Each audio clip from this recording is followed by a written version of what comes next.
వస్తువు ప్రమోషన్ కాదు, మనుషుల ప్రాణాల కోసం ప్రమోషన్ చేస్తున్నాను. ప్రతి ఒక్కరు తెలుసుకోవాలి దీన్ని వీడియో.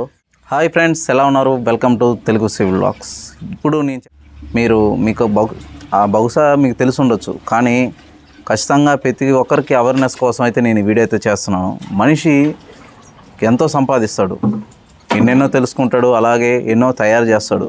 కానీ ఎన్ని చేసినప్పటికి గాను మనిషి ప్రాణం పోయినప్పుడు మళ్ళీ తిరిగి తీసుకురావడానికి ఇది అసాధ్యమైన విషయం అన్నమాట. ఎంత టెక్నాలజీ మారినా మనిషి ప్రాణం అయితే తీసుకురాలేం. కానీ టెక్నాలజీ పెరిగింది కాబట్టి కొంతమేరకు మనిషి ప్రాణాన్ని నుంచి కాపాడుకోవచ్చు. అంటే సాధారణంగా యాక్సిడెంట్లు వాటి గురించి కాదు, ఎలక్ట్రికల్ షాక్స్ గురించి.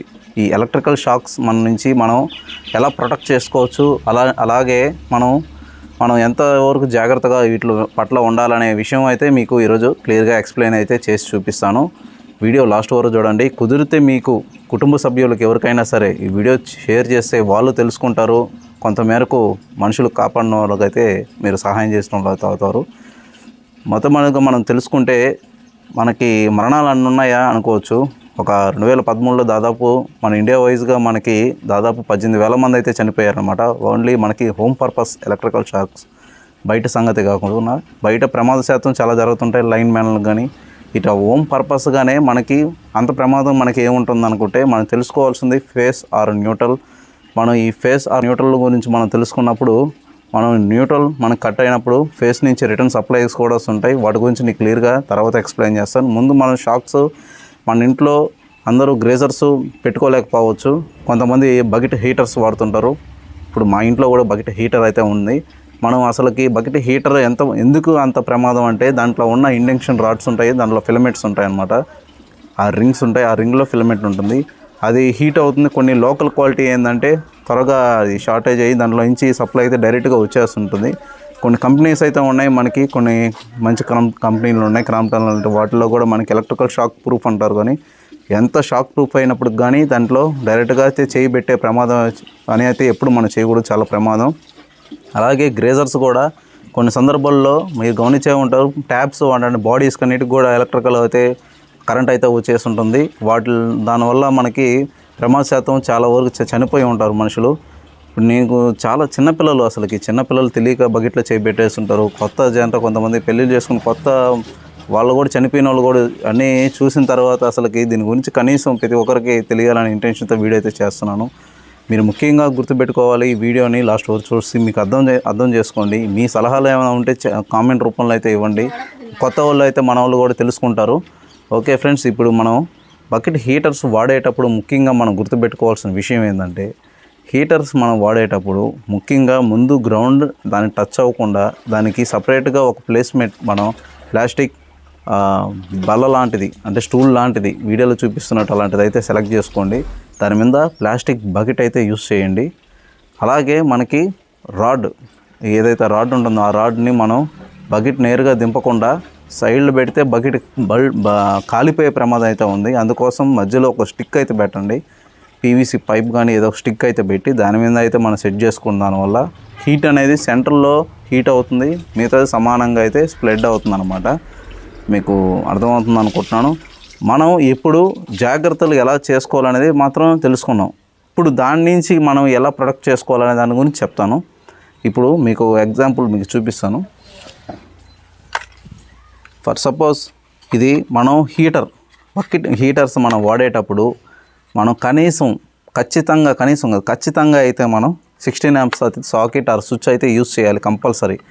ఎందుకు యూస్ చేయాలంటే దీంట్లో ఉన్న మనకి 16 amps అంటే మనకి దాదాపు చాలా యాంప్స్ మనకి లోడ్ అనేది కన్జ్యూమ్ చేస్తుంది. మనకి బకెట్ హీటర్స్ అనేది దానికి దాదాపు మన 1500 వాట్స్ తీసుకుంటుంది. మనం వాట్స్లో మనకి యాంప్స్లో కన్వర్ట్ చేసుకుంటే మనకి 6.7 amps తీసుకుంటుంది.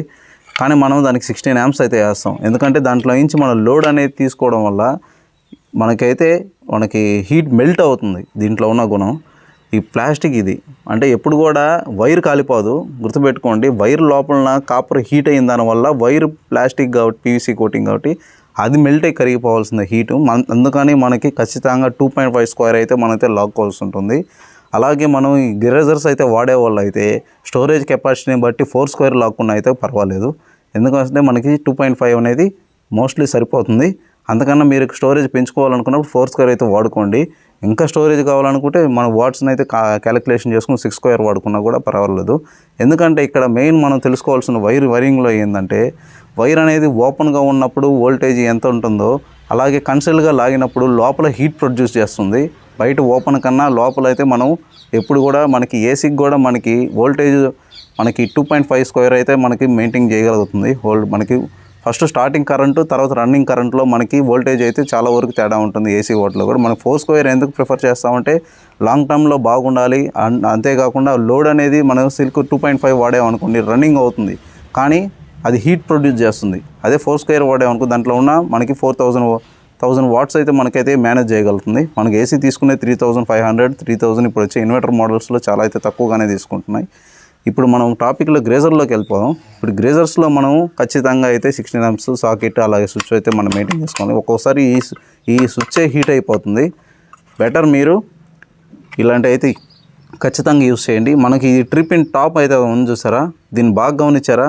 దీనికి 3 ఉన్నాయి, అర్థమవుతుందా? ఒకటి న్యూట్రల్, ఒకటి ఫేస్, ముఖ్యంగా ఇది ఎర్త్. మన ఎర్త్ విషయానికి వస్తే మన సాకెట్లో ఇలా పెట్టినప్పుడు బాగా గమనించండి, ఏది ఫ్రంట్ వెళ్తుంది? ఎర్త్ అయితే వెళ్తుంది. ఈ హోల్ అనేది ఎందుకు ఇచ్చారు, ఇది ఎందుకు ఇచ్చారని చాలామందికి డౌట్ వస్తుంది. అంటే మీరు ఎలక్ట్రికల్ అయితే మీకు తెలిసే ఉంటుంది, తెలియని వాళ్ళకైతే చెప్తున్నాను. ఎప్పుడు కూడా మన దీని పాయింట్ అయితే కింద అయితే మనకి గ్రేజర్స్ కానీ దేనికైతే కనెక్ట్ చేస్తుంటారు, ప్రతి దానికి బాడీకి ఇచ్చుంటారు.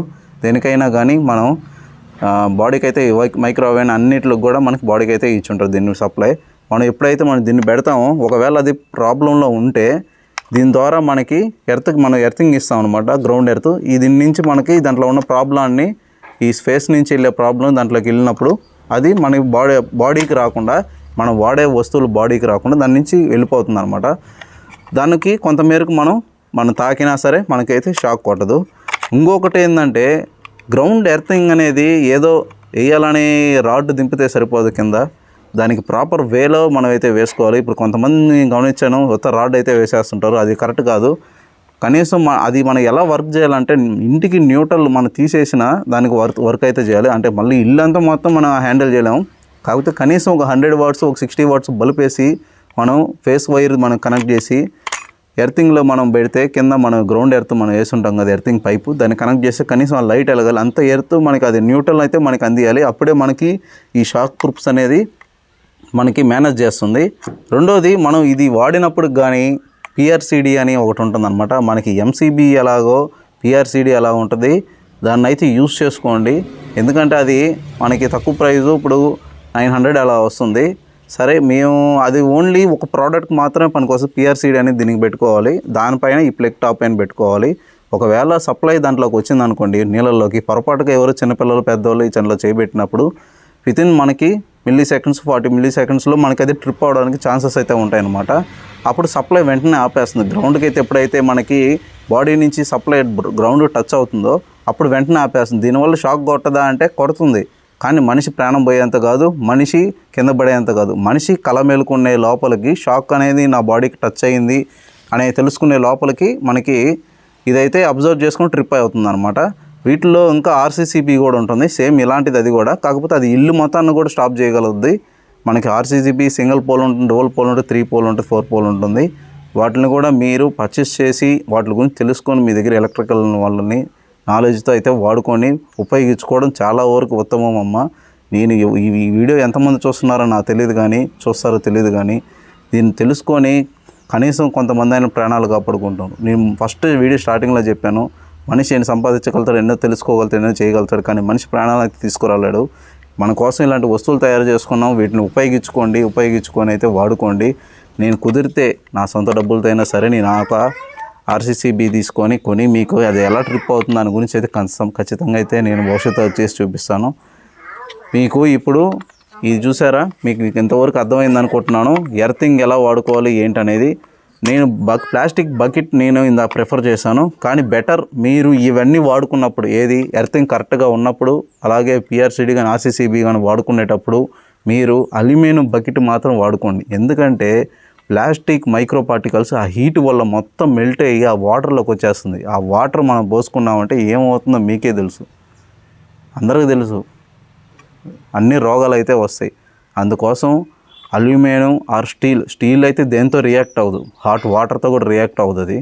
మనం కెమికల్ ఏది వేసినా కూడా రియాక్ట్ అవ్వని విషయం, అది మ్యాటర్ అనమాట స్టీల్ అనేది.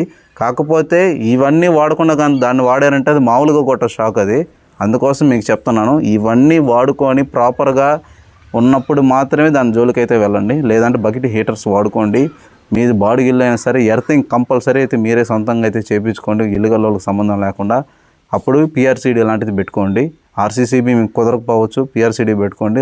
మీ ఓన్ హౌస్ అయితే ఖచ్చితంగా ఆర్సీసీబీ అయితే పెట్టుకోవడానికి ట్రై చేయండి. దాంట్లో ఏంటంటే ఫేస్ న్యూట్రల్ కరెక్ట్గా ఉండాలి, ఈక్వల్గా ఇన్వర్టర్ సెక్షన్ కానీ ఏది కూడా ఎక్కడ కూడా మన ఫేస్ న్యూట్రల్ మారిందంటే అది వెంటనే ట్రిప్ అయిపోతుంది. మీకు ఇంట్లోకి సప్లై రాదు, మళ్ళీ ఆన్ చేసుకున్నా కూడా ట్రిప్ అయిపోతుంటుంది.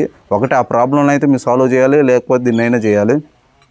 సేమ్ విషయం మన వస్తువుల విషయంలో కూడా. ఫర్ సపోజ్ మీకు వాటర్ గ్రేజర్ అయితే సమస్యలే ఉందనుకోండి, లోపల హీటింగ్ హెల్మెట్ మీరు వాటర్లు గ్రేజర్ సంగతి, బకెట్ హీటర్ కాదు. బకెట్ హీటర్ అయినా సరే గ్రేజర్స్ అయినా హీటింగ్ హెల్మెట్ పాడైపోయిందంటే బాడీకి వచ్చేస్తుంది కరెంటు. ఆ బాడీకి వచ్చినప్పుడు నీకు దాంట్లోకి వచ్చేస్తుంది. అలాంటప్పుడు గుమ్ముగా మనం దానికి ఆర్సీసీబీ కానీ మనం యూస్ చేసుకున్నామంటే మనకు స్టాప్ అయిపోతుంది సప్లై అనేది. సప్లై స్టాప్ అయిపోయి మనకి అయితే పవర్ ఎయిర్ రానియకుండా అయితే చేసేస్తుంది అనమాట. దానివల్ల మనకి చాలా బెనిఫిట్స్.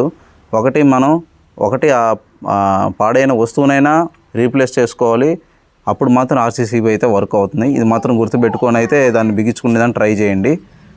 ఓకే ఫ్రెండ్స్, మీ అందరికీ అర్థమైంది అనుకుంటున్నాను. మళ్ళీ చెప్తున్నాను, ఒక్కోసారి హీటింగ్ మనకి బెల్ట్ అయిపోద్ది. 16 amps సాకెట్ అయితే ఎస్ఎస్ అయితే మనం యూస్ చేసుకోండి. దీన్ని ఎస్ఎస్ అంటారు. లోపల చూసారు మొత్తం అయితే మనకి పింగాణీ టైప్ ఉంటుంది మొత్తం. ఈ మెటీరియల్ వేరే, అందుకోసం దీన్ని అయితే నేనైతే చెప్తున్నాను. మీకు కుదిరితే ఆర్సీసీబీ పిఆర్సీడీ లింకులు అయితే ఇస్తాను. ఇది ప్రమోషన్ వీడియో కాదు, వస్తువు ప్రమోషన్ కాదు, మనుషుల ప్రాణాల కోసం ప్రమోషన్ చేస్తున్నాను. ప్రతి ఒక్కరు తెలుసుకోవాలి దీన్ని. వీడియో మీరు తెలుసుకుంటానని ఆశిస్తున్నాను. అంతవరకు ఉంటాను. మరి నెక్స్ట్ వీడియోలో అంతవరకు మళ్ళీ కలుస్తాను. అంతవరకు ఉంటాను. నమస్తే. వీలైనంతవరకు ఈ వీడియోని జనాల ముందుకు తీసుకుపోయి ప్రతి ఒక్కరు కనీసం కొంతమంది ప్రాణాలని మనం కాపాడుకుందాం. అలాగే వీడియోని ఇస్తే లైక్ అండ్ షేర్, సబ్స్క్రైబ్.